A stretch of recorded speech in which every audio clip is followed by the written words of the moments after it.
c'est une grande absence du sport dans le débat sur les élections présidentielles que nous regrettons, mais que nous allons corriger en envoyant aujourd'hui Sport et Citoyenneté une plateforme de programmes et de propositions sur le sport à tous les candidats à l'élection présidentielle.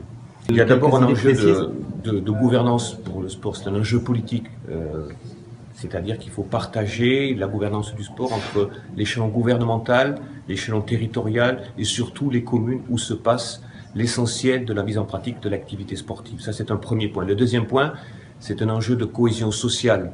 Ce pays est fragilisé dans sa cohésion sociale, il a besoin du sport et des éléments d'intégration et d'inclusion du sport pour solidifier cette cohésion sociale et amener des populations un peu rejetées à mieux s'intégrer dans le corps social du pays. Je crois que c'est pas gênant que le sport soit finalement un peu absent d'une élection où on promet beaucoup de miracles, où on essaie de ratisser, en l'occurrence, 3,5 millions de bénévoles sportifs. Je crois qu'il faut avoir le temps de la pause, le temps de la réflexion que nous prendrons avec les futurs responsables politiques de ce pays, avec le futur président du comité olympique et sportif français, pour jeter les bases d'une politique en profondeur qui soit au service du sport.